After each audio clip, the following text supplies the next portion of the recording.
estuvieron colando el lago.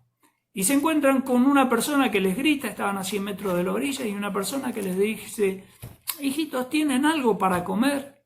No pescamos nada en toda la noche. Y Jesús le dice: tiren la red a la derecha. Y no podían levantarla de la cantidad de pescados que había allí. Juan reconoce: es el Señor. Pedro se vuelve a vestir, evidentemente estaba en paños menores para poder trabajar más cómodo, y se tira y aparece al lado del Señor, ¿sí? Algo que podemos ver acá, ¿sí?, que nos va a diferenciar seguramente con Jesús. Si bien era la tercera vez que Jesús se encontraba con los discípulos, todavía no le había mencionado nada a Pedro. ¿Qué sería de nosotros cuando alguien comete una situación en contra de nosotros? Si no es la primera vez que estamos esperando de verlo para marcarle el punto, ¿sí?, y marcarle las costillas. Jesús no dijo nada. Las dos primeras veces se encontró con Pedro y con los discípulos, pero a nadie le mencionó nada, menos a Pedro. Y en esta situación tampoco. Pedro se encontró con él en la playa. Jesús ya había preparado el desayuno. Evidentemente no eran los pescados que habían traído los discípulos, sino que él ya tenía preparado un fuego, estaba asando un pescado, compartió con ellos agua y pan para que pudieran estar comiéndolo. Y ahí vamos a rever en capítulo 21 de Juan, de versículos del 15 al 17, cuando Jesús, o cómo hace Jesús para restaurar a Pedro. Versículo 15 dice: cuando terminaron de comer, Jesús le dijo a Simón Pedro: Simón, hijo de Jonás, ¿me amas más que estos? Y le respondió: sí, Señor, tú sabes que te quiero. Él le dijo: apacienta mis corderos. Volvió a decirle por segunda vez: Simón, hijo de Jonás, ¿me amas?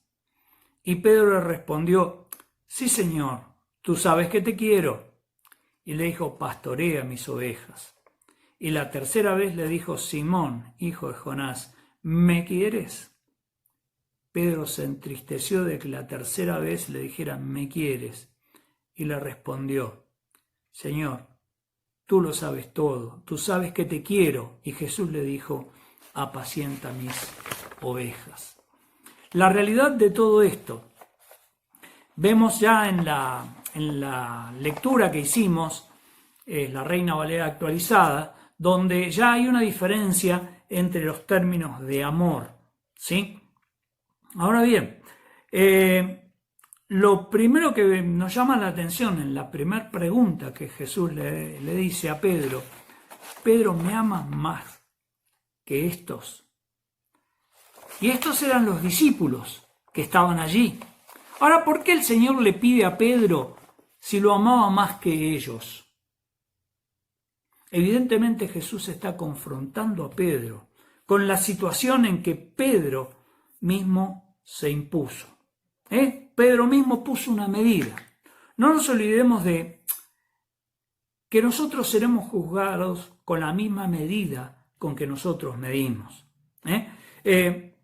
Jesús en Mateo 7:12 dice: no juzguen a los demás, pues serán tratados de la misma forma que tratan a los demás. El criterio que usen para juzgar a los otros, es el criterio con el que se les juzgará a ustedes. Ahora bien, esto no vamos a hablar de juzgar ni que no juzgamos. Evidentemente la iglesia, las autoridades de la iglesia sí tienen la responsabilidad de juzgar. Eso lo vemos en 1 Corintios capítulo 5 también, ¿sí? Pero acá lo que está hablando es que no tenemos que tener un juicio tan estricto con los demás, ni por ese lado pensemos que tengamos un juicio tan liberal, de manera que decir: bueno, yo no lo juzgo a los otros no, Dios no tiene derecho a juzgarme a mí. No, seamos cuidadosos cuando juzgamos estrictamente a los demás. Generalmente somos más dados a juzgar estrictamente a los demás que a nosotros mismos. Y esa es la medida que nosotros la establecimos y Dios la va a usar. Vamos a ver dónde surge esto. Mateo capítulo 26, del 31 en adelante. Dice, en el camino Jesús le dijo, estaban saliendo ya de la cena, de la última cena que tuvieron allí, iban camino al huerto de Getsemaní. En el camino Jesús le dijo, todos ustedes se escandalizarán de mí, todos me abandonarán esta noche, porque está escrito, heriré al pastor y las ovejas del rebaño serán dispersadas. Pero yo, después de que haya resucitado, iré delante de ustedes. Y Pedro le dijo, aunque todos se escandalicen de ti, aunque todos te abandonen, yo nunca me escandalizaré, yo nunca te abandonaré. Jesús le dijo, versículo 34, te digo la verdad, Pedro, esta misma noche antes que el gallo cante, negarás 3 veces que me conoces. No, insistió Pedro, aunque tenga que morir contigo, jamás te dejaré, te negaré. Y los demás discípulos juraron lo mismo. Y acá tenemos la medida que había establecido Pedro, aunque todos te negaren, yo no te voy a negar. Están tocando el timbre y no sé quién es. Ahora vendrá Mirta. Aunque todos te negaren, yo no te voy a negar. Entonces, a esa es la realidad. Vinieron a querer cobrarme para sacar las plantas que están en la vereda, seguro. Esa es la realidad. Pedro puso una medida. Aunque todos te negaren, yo no te voy a negar. Y Jesús le dijo, vos me amás más que estos, porque vos pusiste esa medida. Todos te van a negar, yo no. La autosuficiencia de Pedro acá le jugó una mala pasada. Ahora bien, la otra cosa que tenemos que notar y que se nota en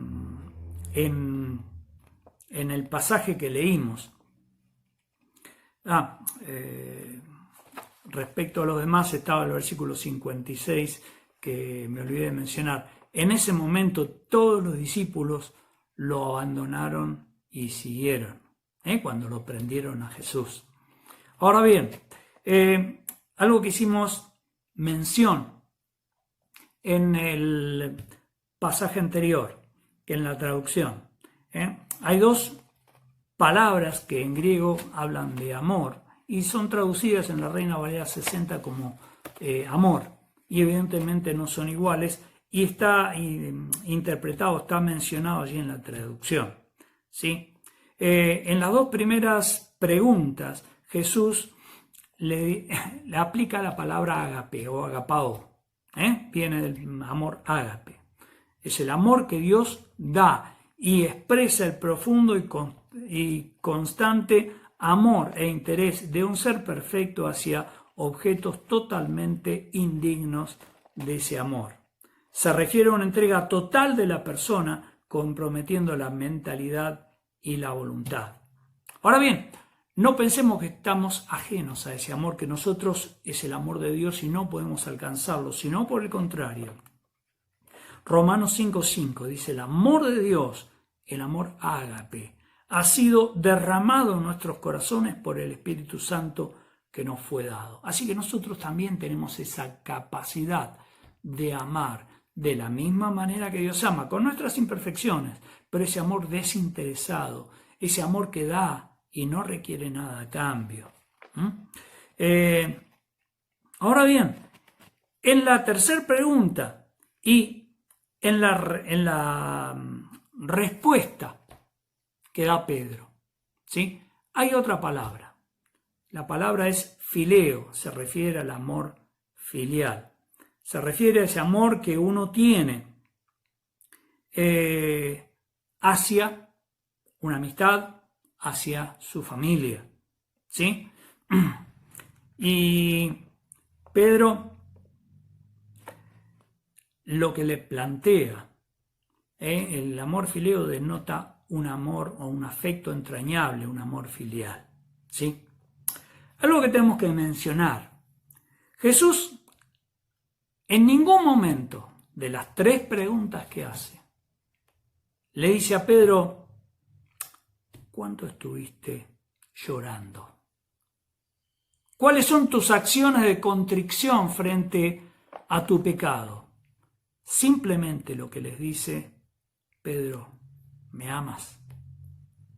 Y esa es la pregunta que Dios nos hace a nosotros. Porque evidentemente no podemos exculparnos pagando o haciendo penitencia por. Sí, es bueno que nos recordemos de aquellos puntos en los cuales son nuestras costillas flacas y podemos caer delante de Dios. ¿Sí?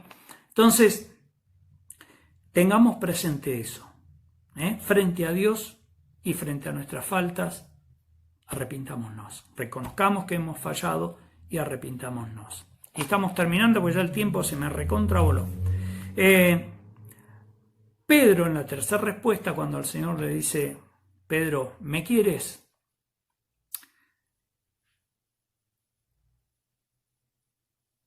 Y vemos que el Señor le preguntó tantas veces como Pedro le negó.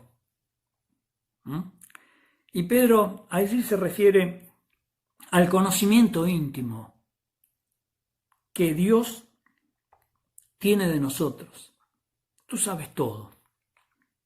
Sabes todas las cosas. Señor, sabes que te quiero. Sabes que te fileo. Sería la traducción. Ahora bien, tenemos también 3 respuestas de Jesús a las preguntas. La primera y la tercera le dice, apacienta. Habla de dar pasto, de proveer al rebaño del suficiente alimento espiritual. Y en la segunda le dice, pastorea. ¿Sí? Entonces, habla de generar el mejor camino para la congregación, las ovejas y los corderos. ¿Sí? Les voy a leer algo acá que dice el comentario. El encargo que el Señor da a Pedro respecto a este rebaño es doble. El verbo utilizado en los versículos 15 y 17 significa dar pasto al rebaño, es decir, proveer a los corderos y sus ovejas de suficiente alimento espiritual de la palabra de Dios, aplicándola a la condición y a los casos particulares de cada uno. En cambio, el verbo usado en el versículo 16 significa ejercer el oficio de pastor en la conducción de las ovejas por los parajes más idóneos, no solo para el pasto, sino también para el ejercicio de caminar por las veredas menos ásperas y menos expuestas a los peligros de toda índole. Estos 2 aspectos del ministerio pastoral se ven en la conexión sin artículo intermedio de los vocablos mencionados en Efesios 4:11 de pastores y maestros. Bueno, hermanos, el tiempo se me voló mucho más de lo que yo pensaba. Son 25 minutos, 26 minutos. Ténganme paciencia, va a estar cortado el video. Síganme escuchando, no es que se cortó. Nada más, que el Señor nos bendiga y que nos ayuden los unos a los otros a considerarnos al amor y a las buenas obras. Que el Señor les bendiga.